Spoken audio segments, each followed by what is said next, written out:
Hello. Good evening, everyone. Thank you for joining and giving us time on Monday evening. So today we have gathered here to discuss about new upcoming, a very unique offering in the market. As you would have seen already in terms of what the product is about, the name suggests on your screen. We have gathered here to discuss about Mirae Asset, Nifty, MidSmallCap 400, Momentum Quality 100 ETF, and the fund of fund. The new fund offer for the ETF begins today, that is May 6th, 2024, and the offering will close on May 17th. The fund of fund NFO will begin on May 10th and it will close on May 24th. Now, the ETF route can be used by those investors who already have a demat account and a trading account. Basically, they can receive the units of this particular index in form of a ETF, just like a stock, and trade on the exchange. However, those set of investors who do not have access to a demat account or a trading account, or would like to use a traditional mutual fund participation way, they can look at the fund of fund offering.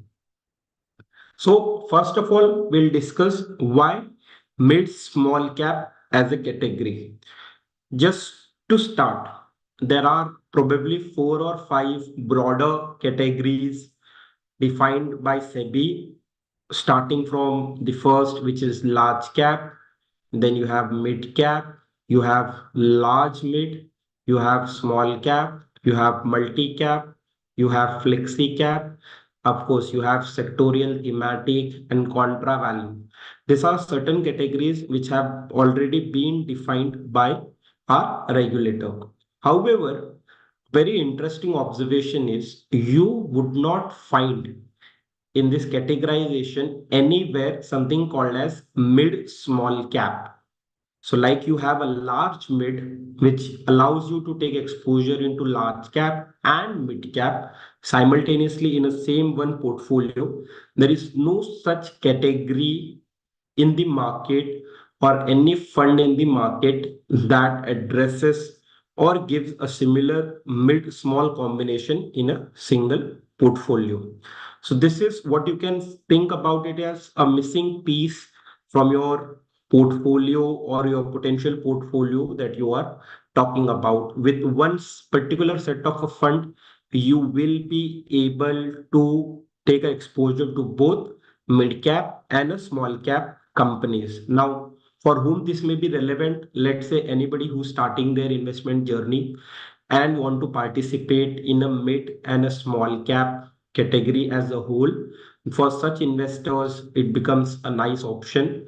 For investors who are not keen on taking extreme investments in either mid cap or only small cap, it becomes a favorable way to look at it. Now, if you look at what happens, right, which we already talked about, there are a lot of categories. You have large cap, you have large and mid, you have mid cap, you have small cap, you have flexi cap, you have multi cap. Now, these are a set of categories in the market. Now, if you look at large cap, almost 85% is in large cap, roughly around 7% is in mid cap, 3% is in small cap. Similarly, large mid is almost 48% in large cap, 37% is in mid cap, 10% in small cap. Your mid cap funds, or roughly 68% is in mid cap. The guideline says that at least 65% of your total asset has to be in mid caps. So roughly around 68% of exposure is in mid cap, 14% is in large cap, 14% is in small cap. And then you have a small cap fund where maximum 75% exposure is to small cap, which also includes a micro cap set of stocks. Then you have a flexi cap fund where ultimately 60% is large cap. Basically, you can say two-third portfolio is large cap, one-third portfolio is mid cap and small cap. And then you have your favorite multi cap category where almost 41% is large cap, 26 is mid cap, 27 is small cap, including the micro cap. So these are all the existing exposure. Now, if you see, there is no particular fund or the category which is already available in the market that gives you 70-30 or 75-25 dedicated mid cap, small cap exposure combined in one form. This is where this product comes into place. Uh, we all know the risk return profile increases as you diversify more and more. So of course, when you just buying compared to just say and individually, if you're buying just a large cap and you're individually buying a mid cap versus you're buying a mid large portfolio, will always relatively uh, have a lower risk in terms of the volatility. So similarly, if you combine mid and small, the individual risk profile of a mid cap. So if you look at on a 10-year basis, volatility basis, a mid cap fund has, or sorry, Nifty mid cap 150 index has a volatility of almost 17.6%. Whereas if you invest in a Nifty small cap 250 index, its volatility is roughly around 19.4, right? Now, if you look at the sweet spot which mid small has a volatility of 17.5%. So your volatility gets addressed by combining instead of, distinctly investing in one certain set of segments. A very interesting point, specifically for somebody who is very keen looking into, the segments and everything. So what you get in terms of a coverage and everything, right? So most of your mid and small cap will give you exposure to certain segments which are not present itself in the large cap segment. So let's say if you want to do a construction play, let's say you want to do a play on the reality, let's say you want to do play on the B2B manufacturing segment, those options are available among mid and small cap universe as a whole among the 400 set of stocks. Your opportunity set in terms of, we all know this at the expense of repeating, large cap companies are your mature, stable companies. Mid cap companies are probably your high growth companies. Small cap are generally where your ideations are initiated and then you start building about it. We have already seen that a lot of mid and small cap companies become your large cap companies of tomorrow. So this is just a progression that you would have witnessed in your investment journey, or if you are tracking closely the Indian security market. And very importantly, that you do not have a clear cut winner, right? So if you look at from 2009 to 2023 data points, five-time large cap emerged as a winner. We have used Nifty 50 index to demonstrate the large cap performance. Three-time mid cap emerged as a winner. Seven times small cap emerged as a winner, right? So combination of mid and small will ultimately ending up giving you, and or historically it would have resulted in at least 10 calendar years favorable return that we would have seen. This is again very intuitive itself. Why do you invest in small and mid cap stocks? Because you are trying to potentially capture companies which are relatively unknown to the entire world, which means there is some information advantage available that gets reflected in set of companies that are your, let's say, multi-bagger. For instance, if you look at last 5 years, number of large caps that have generated more than 5x returns are just two. Number of mid caps that have generated more than 5x returns are 11, and small caps almost 32. Small caps have been your multi-baggers. Now, this is not to say that it does not come with the additional volatility. Please note, when you're looking at the multi-bagger concept, it comes with the additional volatility. But yes, as an investor, when you are looking at a mid and small cap, you are looking at the return to risk reward proposition. Now, whatever we have discussed till now, right, the mid small category as a whole being introduced in the market, uh, which is not in existence, we all know that there are certain challenges associated with specifically investing in the mid small cap segment. One way, or if I have to list out some of the challenges that comes around, is liquidity. You will have fairly illiquid stocks in the segment that you do not want to participate. Certain stocks will be lacking quality. We'll see what the quality is being defined as, right? So you would want to, if we have to bucket, then your most companies in the mid small can be bucketed into three categories. Wealth preserver set of companies, which are your there to preserve your wealth. When you're talking about wealth maximizer company, they are to generate the additional return over the market compared to relatively other. And you have something called as wealth destroyer companies. It's known to all of us that a small cap fund and a mid cap fund will have exposure to companies that are generally more prone to wealth destroyer set of companies. And that is true because the universe is such. When you talk that it has a potential to generate a higher return, then it has also potential to destroy your wealth. Now, from a passive framework, how do you address this challenge associated? So, one way to address this challenge associated is using something called as factors.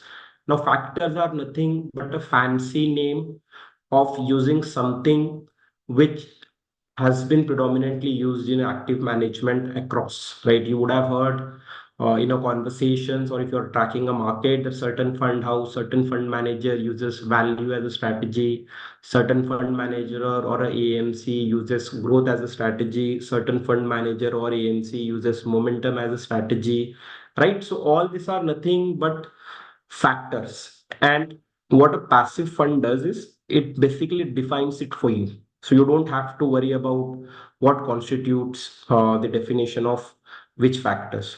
So when you look at the universe, there are two ways you can potentially play. One is you, of course, subscribe to the fund manager's methodology, which has a potential to perform a market. Fund manager will use his skill to generate alpha. The beauty of active fund management is that you rely on a particular person to take a call. However, that also becomes its biggest drawback in a sense that it becomes a very discretionary and a very opaque process. So let's say if you invested in a particular fund, assuming this to be a mandate of a fund, that a mid cap fund was being managed using a value strategy, and that's why you subscribed to that fund. However, you came to know, or because you'll never know it, but when you look at the portfolio, that although the communication is made that the fund will select stocks based on a value largely, however, when you see the names, you find that a lot of names are momentum based names. So this challenge gets addressed via a passive factor investments, that again you have a potential to outperform the market. You can identify certain set of factors which can generate alpha for you, and it is rule based and transparent. But that also becomes its drawback, that there is no human intervention. So let's say if a rule is defined that quality and momentum factor will be applied across, then only those two factors will be applied. So what it means for you as an investor, you can be rest assured that this fund, as long as the index continues, as long as the uh, fund is available live, it will always follow to the T the mandate that has been designed by the index. So you can be rest assured that there is no deviation whatsoever. So let's say somebody like me, if I am favoring quality and momentum, then I can buy this and just be rest assured that okay, this fund will always and always use quality and momentum without any biasness anything. This is what I was talking about. So if you look at your largely mid-small companies can be categorized in three types: wealth magnifier, wealth preserver, wealth destroyer. We all know what these sort of companies are. Now, what your factor investing does is it tries to capture your wealth magnifier and wealth preserver. While it cannot eliminate your exposure to wealth destroyer, it minimizes your exposure to well destroyer set of companies because of a prudent rule based selection, because of the criteria, because of the factors that have been listed around. You will find that on an average its exposure to wealth destroyer set of companies is minimized. Now how do you look at that? As I said, now this product, just if you look about, let's talk from where does it start. It starts with a universe of 400 stocks. Now, what is this 400 stocks? Out of this 400, 150 stocks are represented by something called as Nifty Midcap 150 index, which most of you would be aware. And the remaining 250 stocks is represented by something called as Nifty Small Cap 250 index. So when you add both this set of index, you get Nifty Mid Small Cap 400 universe. Now, from this 400 universe, you will apply three factors: liquidity, quality, momentum. We'll see in detail what are these factors that we are talking about. By applying these three filters of liquidity, quality, and momentum, ultimately you will be eliminating 300 stocks. Again, we'll start with the universe of 400 stocks with 150 mid cap stocks, 150 small cap stocks. Then you will use liquidity, quality, and momentum filter, and you will eliminate 300 stocks, which means your final portfolio will constitute of 100 stocks, of which 50 are coming from mid cap segment, 50 are coming small cap segment. So your number of stocks from each segment is equal: 50 stocks from mid cap, 50 stocks from small cap. So because your product uses a momentum and a quality filter, that's why the name is Nifty Mid Small Cap 400. This is the universe, which is mid cap, small cap 400. Then it uses momentum quality filter that has been added to your name, and ultimately you get a 100 stock portfolio. That's why the name of the index is Nifty Mid Small Cap 400 Momentum Quality 100 Index. Now, what has been the allocation? And this is something very interesting. Is after selecting 50-50 set of stocks, your weightages are based on a combination of their factor score. We'll see what that is, and a free float market cap. Because there is an element of free float market cap, your mid caps relatively will always have a higher weight than the small caps across. So if you see across 2017 to 2023, what you can establish is a range that roughly around 65 to 78% exposure in terms of a weightage is to mid cap stocks. 35 to 22% exposure is to small cap stocks. So of course, when small caps have had a very significant run up compared to relative to mid caps, your weightage to small cap will increase. So if you can see what this index does is it takes a care of allocation between mid cap and small cap,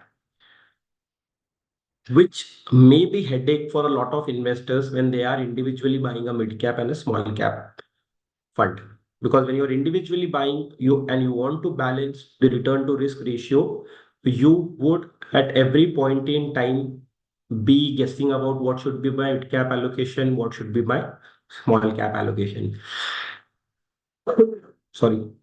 Here, the fund does that job, or the index, to be specific, the index does that job for you, for the investors. It relieves you of this headache, or what you can say, the guessing game of how much allocation to make to mid cap, how much allocation to make to small cap. It uses a market cap, free float market cap as the reference to decide what is the allocation, where is the allocation swinging. 2017, if you see, mid caps were largely better than the small caps. The allocation was tilted towards the mid cap. 2023, your small caps are better than the mid caps in terms of a return. Your allocation is tilted towards more towards the mid cap, but predominantly, as I said, 68 to 78% allocation will be to mid cap. 32 to almost 22% allocation will be to small cap. Now, where does this factor actually come in play, right? I talked about momentum, I talked about quality. So whenever you add something like a momentum factor, what it does is whenever there is a fall and there is a recovery after a fall, which we everyone know, the momentum factor actually helps in quicker recovery. So if you look what has been the recovery, right, specifically post market crash across different frame, whether it's the demonetization, IL&FS crisis, COVID-19 pandemic, Russia-Ukraine war, subprime crisis of 2008 or 2007. So you're looking at a quicker recovery due to momentum factor. Similarly, because of your quality factor, the drawdown is lot less. So just look at the drawdowns, right? So somewhere around everywhere your orange lies is this newly constructed factor-based index, right? The orange line has fallen relatively less than the mid-cap index and the small cap index individually. So let's look at something like 2011. Your plain vanilla small cap 250 had a drawdown of 40%. Your mid cap 150 roughly had a drawdown of 30%. Your mid small 400 momentum quality 100 index has roughly a drawdown of 22%. So clearly, the drawdowns for the mid small cap momentum is less. And why it is less? Because of the quality factor. Quality factor helps in cushioning the drawdown in the portfolio. Now, see, when we talk about that, we have used so and so factors and we have filtered out so and so number of stocks on so and so basis. It is very important to validate whether it is working or not, right? So if you look, what this slide tries to show or capture is from a 400 stock universe, the index creates a portfolio of 100 stocks based on quality, momentum, and etc. Now, one very easy way to check is whether the stocks that are getting included in the portfolio have a better return on equity or lower debt to equity ratio compared to the stocks that are getting left out. So if you look clearly here on an average, that is almost 10% extra differential return on equity offered by the portfolio that is getting selected compared to the portfolio that is being left out. So 2017, the 100 stocks that make cut into the portfolio has a return on equity of 19% compared to 11% of 300 stocks that are left out. Similarly, even at the time of pandemic 2020, we all know that the corporate numbers, the EPS profit numbers were impacted. Even during that time frame, on an average, the return on equity for the 100 stocks that make cut into the investor's portfolio in the index had a return on equity of 18% compared to just a 9% return on equity of the stocks that left out. So clearly, you can see that there is a merit involved in terms of using this filter. One way to say is that these filters are actually separating the noise for you. Similarly, you can see the debt to equity ratio, lower the better. We are already aware about that. Just look somewhere in 2020, right? The 300 set of stocks that did not make into investors portfolio or this index portfolio were 1.8 times levered compared to just zero point 0.7 debt to equity ratio for the index Nifty MidSmallCap 400 momentum quality. So across on an average, the 100 stock portfolio carved out of this 400 universe has a debt to equity of zero point 0.7 vis-a-vis the broader index, what we are talking about. So whatever we have discussed till now, we discussed the mid small cap category, what it does, why it may address certain questions, right? Whether how much to allocate between mid cap and small cap, whether if you feel okay, mid cap is overvalued or on an individual basis, small cap is overvalued, but you still want some flavor into your funds, then this is the index that you can look up to potentially. As the name suggests, it is starting with the parent universe of 400 stocks. You're using momentum quality filter and you're making a 100 stock portfolio. Now just look at what it does. You start with the universe of 400 stocks, then you exclude stocks. Basically, these are your liquidity filter. Then you apply momentum and quality filter, and then ultimately you weigh the stocks, the 100 stock portfolio. What are liquidity filters? And this is something which is very intuitive. Most of you would also recognize and appreciate that. For instance, if there is any stock that has a listing history of 1 year, right? We all know there is a lot of euphoria, specifically when the stock gets listed or till the period of 1 year at the time of listed. So you don't want to expose yourself to this euphoria set of stocks. That's why any stock with a listing history of less than 1 year is getting eliminated. Second, we clearly know that this number of stocks that hit upper or lower circuit is far higher in mid small cap segment. So you have a criteria which says that in last 6 months, if your stocks have a hit upper or lower circuit on 20% of time or more, then that stock will get eliminated. Why is that? we all know that if a stock hits upper or lower circuit, you cannot buy and sell them, right? Which will increase the tracking error, tracking difference of your ETF and the index vis-a-vis the index.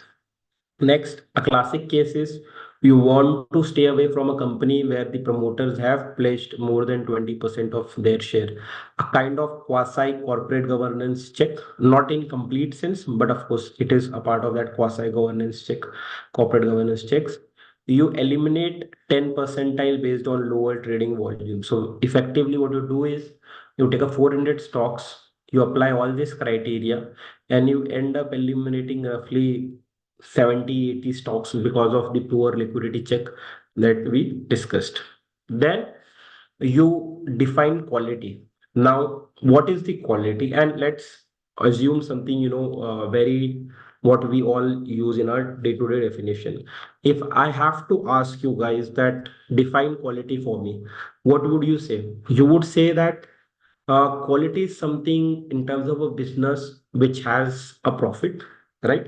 Profitability is definitely the utmost important measure of quality, how profitable the company is. And one way to measure that is return on equity. So you look at return on equity, which is ultimately telling you how profitable the company is. But we all know that profits can be generated by leverage. So going slightly away, but on a personal basis also, let's say if I bought or if I borrowed 100 rupees from my brother, and now with that 100 rupees I invested in a lottery and I ended up generating 10 rupee additionally. So ultimately I have generated 110 rupee. Now after paying that 100 and some interest cost to my brother, I'll be still able to retain that 8 to 9 rupees, right, with myself. Now what it does is your debt portion basically magnifies or amplifies your return on equity, because without investing anything, literally, right, I just borrowed the money from my brother, invested it, generated a 10 rupees, paid him 1 rupees interest, and I kept edit 9 rupees. Without investing anything, I have made a 9 rupees. But what if it didn't work? Let's say this entire gamble that I took, it did not work. In that case, also still I would have to pay the interest, right? And I would have to pay the principal amount to my brother. But if it did not work, which means now I'm in a deep debt position. I have to service a debt with 100 rupees principal and 1 rupee interest. So similar analogy here, what you do is you know that profits are susceptible to leverage. So what you do is you look at debt to equity ratio as well. So you eliminate certain set of companies where you know that their return on equity is high, but their debt to equity ratio is also high, which means indirectly a lot of their profitability is leverage driven. And this is very good in bull market time, but in bear market time, you'll have to service the fixed interest cost that may or may not be possible, and that can increase your chances of bankruptcy. So you have these two conditions. And third one is something called as EPS variability. So let's understand what is EPS variability. There are two companies, company A and company B. Both are operating in the same sector, same segment and everything. Now let's say you just look at latest EPS number. Companies A EPS number is 30, company B EPS number is 100. Now, if you just look at the absolute number, anyone will prefer company B because its EPS in the same sector, same industry is almost 3.5 times higher, right? But just take a slight step back and look at the trend of the EPS. Company A, whose latest EPS is 30, its last 5 year EPS data is 5, 10, 15, 20, 25, and 30. Right? Now, company B, whose latest EPS is 100, its data is 5, 40, minus 10, 70, 5, and 100. Now, if you just looked at the closing EPS number of a company operating in the same segment, same industry, you would have preferred company B. But when you give yourself that option to look at the longer historical EPS trend, you will be more keen on investing in company A than company B, because company A EPS is lot of zigzag. It is moving up and down, swinging a lot. You want to avoid, whereas company A, whose EPS is 5, 10, 15, 20, 25, 30, it is moving in a very smooth, straight line manner. So this is nothing but a EPS variability. Now, all these three factors, which means your all the stocks go through this three certain set of factors before the numbers are finalized. Then you look at something called as momentum. Now, momentum is something which most of us are aware effectively what it is. So you are looking at a return. Definitely, when you're saying momentum, you are looking at a return. But what kind of a return? So you are looking at a return adjusted for the risk. Now, what does that mean? So let's say there is two company, again, company A and company B. Both have a return of 12%. Great. There is no difference. But company A had a volatility of 10% and company B had a volatility of 12%. Okay. Now you know company has a return to risk ratio of 1.2, whereas company B has a return to risk ratio of 1. Right? So you will prefer company A or company B. So this is nothing but a momentum factor in a codified manner. And you look at short-term momentum, long-term momentum. Long-term momentum is 12-month data, short-term momentum is 6 months data. So effectively, every stock in the portfolio goes through six prudent checks. One is liquidity, where you're using five different set of checks. So then you are looking at the quality, which includes three check, return on equity, debt to equity, EPS variability. And then you look at two momentum parameters, short-term momentum and long-term momentum. After doing all this, you end up coming at a portfolio of 100 stock. So you eliminate 300 stocks, which are probably more susceptible for a noise, and you create a better or potentially a better risk adjusted portfolio with this 100 set of stocks. Now, the question comes of weighing. You have already selected the stocks. How do you weigh them? Now, this 100 stocks, what you will do is, because you have used quality and momentum, you would ideally want it to go till the end, right? So let's say a particular stock A does better on quality and momentum, you would want its weight to be higher. However, let's say company A does not have that much liquidity. So you know that although if you give it a higher weight, you will not able to buy and sell. So what you do is you marry the free float market cap with the factor score. Effectively, you are taking a mid approach, best of both worlds, rather than just relying on the market cap or factor score. So ultimately, this is something called in technical world a tilt methodology. So ultimately, you will weigh each of them stock on this tilt methodology, and you'll have a 50 mid cap stocks, 50 small cap stocks, with weight being skewed towards the mid cap. Each stock maximum weight cap is of 5%. Index will get rebalanced every 6 month basis. Now, after all this, what is the result that we are looking at? Again, this is the backtested data by National Stock Exchange. So on an average, the CAGR for the momentum quality 100 index is 23.6 compared to just 17.3%. So that's almost 6.3% historical additional alpha over your plain vanilla mid small. A very interesting data point will be this, right? So what you look at, if you individually invested in just a mid cap index and individually invested in a small cap index, in last 15 years, if you had held these investments, your mid cap index would have given you 22.4% return. Your small cap would have given you 19.9% return. Even if let's say 50-50, it would be somewhere around average. Now look at the mid small momentum quality 100 index in last 15 years. It has a 26.5% alpha. So it does the job what it seeks out to do, which is combine both mid and small, which reduces your volatility than your individual mid and small, and has a potential to generate the additional alpha that we are talking about. So if you look here, the volatility for the combined product is far less relatively compared to the individual standalone mid small basis across all tenures, 1 year, 3 year, 5 year, 7 year, 10 year, 15 year. There is 3 to 4% on risk adjusted basis additional alpha that the fund has been able to, or the index has been able to generate on historical basis. On a calendar year basis, it has outperformed 13 out of 18 calendar years. See, it's not something a magic, right? So let's say if your entire universe is falling, even this index will fall. But the point is, it will fall less.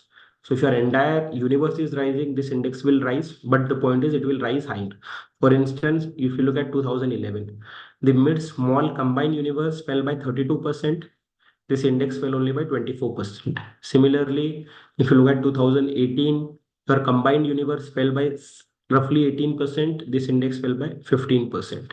So there is always that it falls relatively less and has a potential to rise higher whenever there is an increment. So if you look at when there is a quick rally happening 2017, your mid small as a category went 57% up. This index went 67% up. Now, in terms of till now, what we have discussed is point to point return. If you look at the index, because it has been carved out on a very careful basis, quality, momentum, filter, liquidity, on a rolling return basis as well, it has been able to generate that reasonable potential alpha on the historical data, back-tested data that we see. So look at the 5-year basis, look at the 7-year, 3-year basis, look at the 10-year rolling 21%, right? Let's say if you invested only in the individual mid cap 150, it is 16%, individual small cap, it is only 13%. Now, a very interesting comparison would be to with actively managed direct mid cap funds, right? Because they also have a 65% exposure mandate to have a minimum 65% exposure to mid cap, which is very similar to what this fund does. So if you look at on an average on a 10-year basis, you have 20 actively managed funds as of March 2024. None of them under a direct plan category are outperforming this index, which means all of them are underperforming and they are underperforming with a margin of on an average 3%. So of course, you'll have a time when this index will do well. You have a time when your active funds will do well.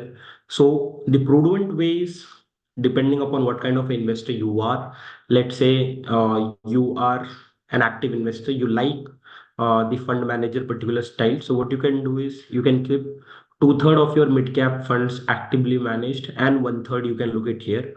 Or you are somebody who believes in the passive, who believes in the rule-based framework and everything. That investor can keep two-third in this index and rest one-third in the active fund. Again, just combining best of the both worlds makes it a lot more easier to navigate in terms of investment journey rather than just looking and replacing one over the other. So again, needless to say that because it is such a broad-based sector, you end up getting exposure to all the sectors, right? So it is slightly sector agnostic because the 400 stocks, you have 100 stocks, mid cap, 100, any 100 stock portfolio, uh, carefully selected on a various different parameter will give you that sector agnostic flavor. Now, this is what it talks about, right? Because of the momentum quality churn, it's very dynamic in nature. For example, you look at 2020 was not a good year for financial services. It had only 8.7999% weight in the portfolio. 2023, it is almost back to 21%. Interesting thing would be capital good, right? Capital good did not do much in 2020, so its weight is only 5%. Now it is 20%. Healthcare, we all know at the time of pandemic, healthcare was the flavor of the market. So its weight in the index was 20%. In 2023, weight has reduced to only 10%. So whatever works in terms of flavor and season of the market, that gets capitalized via the momentum factor. Now, we are very sure that there would be questions around the valuations and everything. So definitely your mid small segment individually are not trading cheap. However, they are not very expensive. At least if you look at the 12-month forward P where it is, on an average, it is slightly at a 5% premium. But the most important point is earnings. So if you look at the growth in earnings of your mid small, the EPS of mid small as a category has in 2019 been roughly around 200. That has jumped to roughly around 600. So that's almost a 3x growth in the earnings. And we all know that when your earnings rise exponentially, there is a PE rating that goes through the entire set of universe. And of course, your mid and small cap are more susceptible to this PE rating than the other. But Despite all this, let's say most of you investors are not comfortable, you feel the valuations are very stretched and everything. So the question comes whether should you participate or not. So what we have done is we have done a comparison 2014, 2017, both were previously high for mid small segment as a whole. We said let's do a lump sum and let's do SIP. So if you see clearly what the data points out, let's say if you just invested for a 3 year, your lump sum return would have been, the index return would have been 4.7%. The SIP return in the index would have been roughly 18%. 5 year, the SIP was 18%, lump sum is 11%. And if you do it for good 7 8 year frameworks, SIP is 24%, lump sum is 17%. So what this data entails is, firstly, if you feel that the segment is very erratic, overvalued, due for a correction, rather than sitting on the sideline, participate via staggered manner in the SIP, because in the fall markets, it will help you accumulating units, right? Second, if you are someone who is prone slightly, towards a lot of zigzag happening in the mid small cap segment, again, look in the staggered manner, SIP manner. What we have seen is whether you're investing for a lump sum or SIP, ideally you should look at this fund only if you with the investment framework of a 5 to 7 years. It may do well even within 2 years, 3 years, but a 5 to 7 year is the ideal sweet spot that you would have to give this fund to work what it intends to do. If your investment framework is just 1 2 year 3 year, you are probably uh, taking the risk that probably you may not need to. So yeah, that's it. So just to quickly sum up, this is the only fund in the market that will give you that one stock solution for mid cap and small cap, right? Which we all talked about. And more importantly, it goes one step away. Rather than giving you just a plain vanilla benchmark product, it gives you the focused momentum, quality, liquidity filter. We already have seen that how this combining mid small together is or has a lower risk with a higher return potential, at least the historical backtested data, vis-a-vis a distinct mid cap 150 index and a small cap 250 index. The index has on a risk adjusted basis consistently for 5 years or more, 3.5% of additional alpha, has outperformed 13 to 15 calendar years to mid cap and small cap respectively. More importantly, it has outperformed uh, almost your 85 and 100% of the mid cap funds that you are looking at, right? We already saw you have a 20 year on a 10 year track record basis, you have a 20-year fund. All of them on an average are underperforming 3 years. So if you are someone who is a very keen active guy, continue with that. That's your call. What you can do, a prudent way of risk allocation is make 2/3 in your active fund, look at 1/3 in the smart beta. You are somebody who's very pro passive, who likes the passive rule based framework. What you do is 2/3 in this fund, and then 1/3 you can look in your favorite active fund, mid cap manager. Lastly, it's not cheap mid small cap segment. However, it's not trading very exorbitant. We already seen that EPS have grown from 200 to 600, 3x time, which is why the stocks are going under a re-rating. But still, if you feel the valuations are high, participating via staggered manner is still a lot better option than sitting on the sideline. We already seen in terms of a data. Ideal investment framework is 5 to 7 years for this fund. So yeah, that's it from my side.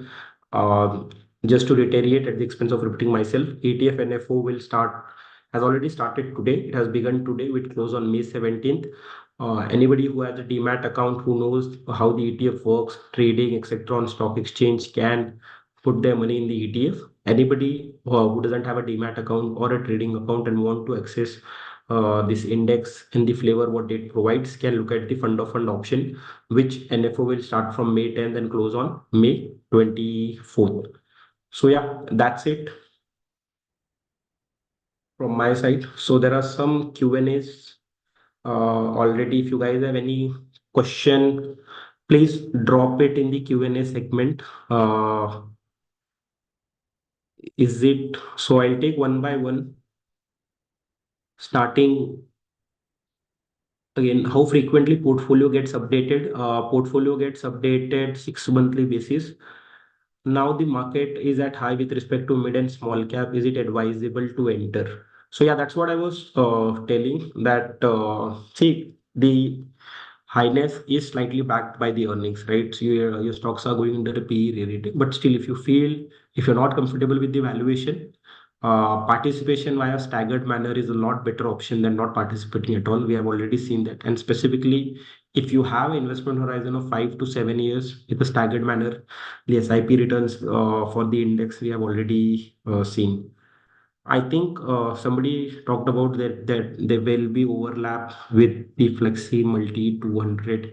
See, the overlap, at least there is no overlap with 200 Alpha 30 ETF because that is purely large Midcap 150. Of course, your some names will be there. Small cap 250, there are some names, but the weightages will be different. It doesn't have much overlap with any of our active funds. Again, is it a passive or actively managed? This is a passive product rolled into ETF and the fund of fund format. See, one reason for setting up a ETF is, ETF actually, if you see in terms of a track record, globally also, and even some of the Indian funds that you look, ETF actually has a lower tracking error and slightly less tracking difference compared to an index fund, right? So there are technical things, but if you look on overall comparison basis, you will find that the tracking error and tracking difference of ETFs are lower than the index fund. That's why the ETF route. Also, what ETF route does is it allows you, let's say tomorrow morning session, your mid small cap segment is down by 4 to 5%, right? Or let's say something like 200 alpha 30, today the index had crashed by almost 2.5% intraday level. So that it allows to capitalize if somebody wants to play on that. Of course, if you're somebody who's not looking to play on that, you can always take the fund of fund route and get the day and NAV that will work for you. After NFO, how do you ensure ETF does not drop below rupees 10 or slowly increase quarter on quarter? Shravan Kumar, I think there is no guarantee, right? We are in the business of mutual fund and the stock market, so there is always the risk element. What you can see is historically, it has done well, the index, given the long time framework of 5 to 7 year. So yeah, that is the question and the risk that will always be there. Ajay Srivastav, expense ratio for the ETF is 33 paisa. For the fund of fund, including the cost of underlying, the direct would be somewhere around 40 paisa and regular plan would be somewhere around 100 basis point, 1%. Can you share the slides? The slides are already visible on our website. I've already talked about the expense ratio. What return can we expect 3 years, a general average? See, where the markets are for next 1.5 year, the return expectation actually should be muted. But again, as I said, for those investors who are keen on sitting on 5 to 7 year frameworks, should look at the entire mid small cap segment benefiting with the growth in India story. How does this correlate and overlap with your recent small cap quality? So you'll have 50 names. My small cap quality ETF had 100 names, out of which 50 names you will find in this portfolio. But the weightages will be very different. So that is a dedicated small cap momentum quality factor index. Somebody who's looking for a pure small cap. Here, if you look at the overall small cap allocation is roughly 20 to 25% just with 50 names. How does it compare? I've already talked about how does it compare. What is the estimated charges, lump sum or SIP? Which one is the best for this NFO? Again, the call is up to you. If you feel the markets are very high, the valuations are not reasonable, you find it very something that will keep you at a age. You participate via the SIP. We have already seen the SIP as well as lump sum. If you are holding it for 5 to 7 year, works really well. But still, if it is something that is concerning you, you better participate via a staggered manner. Liquidity of the ETF will be managed just like our all other ETFs. I'm sure you would have seen our track record. We have been able to do it relatively decent job in terms of what we are doing. How much return range? Return range. See, any fund, when you're talking about in terms of a return range, it's always where the markets are. From a 5 year scenario, you are looking India to be the at a place relatively which no other countries would have been. So a decent nominal GDP, whatever the growth is, and then you can add additional 4 to 5% of return over that. We are not targeting specifically being overweight or underweight on any sector. As I said, it is a slightly quant-based model. The index does the job itself, whether it is allocating between mid cap and small cap, which sector, how much, and everything. Uh, See, compared to actively dedicated small cap funds, can we expect outperformance by this index? See, the comparison would not be fair, right? Because your actively managed small cap funds will invest 70% money in pure small cap stocks, whereas this is only investing 20-25% in small cap. The fair comparison would be your actively managed mid cap funds. No, it is very different than 200 momentum 30. 200 momentum 30 is largely concentrated on large cap stocks and mid cap with the biasness towards uh, the large cap. See, what is the loss if one does not participate now for not next 12 to 18 months? That's a very interesting question. So, to be very honest, nobody will be able to give you that answer specifically. That call has to be within your risk reward framework, your portfolio construction framework. As I said, let's say if somebody has never taken an exposure to mid small category as a whole, right? Then this is probably a way to start. Again, staggered manner allocation, small 5 to 10% to build up, because small mid cap swings a lot. So once you understand that, once you go through the pain cycle, then you can look at the allocation. So we are getting a lot of question on the taxation of the fund of fund. Unlike your equity and debt, which has a clear-cut taxation, the fund of fund taxation, final taxation is still awaited from Central Board of Direct Tax. However, from a tax advisory and consultants, what we have found out that whether it is a short-term or a long-term capital gain, 15% is the taxation that you can expect, irrespective of what kind of a gain it is, whether it is a short-term or a long-term. So it's just an additional 5% tax. I'm sure you are the best person to judge whether it is worth paying or not. However, the final taxation can come at 10% as and when that communication is received from Central Board of Direct Tax and the Association of Mutual Funds of India. The communication will be rolled out to the investors. But for all practical purposes, in terms of a communication, we would advise you to consult your tax advisor. However, we feel it cannot exceed 15% on both STCG and LTCG as well. So yeah, that's it. I think I have answered mostly all of the questions. So I'll wrap up. I'll take your permission to leave this session. I hope it was very insightful and also shedding some lights on the smart beta and this mid small cap category as a whole. Looking for support from you guys. And in case if you have any questions specifically to this fund or any other passive funds or any other of our schemes, you can reach out to us on our social media handles. We are actively present across all social media, whether it is Instagram, Facebook, Twitter. Me and my team will reach out to you to address your queries. Thank you, and have a good day.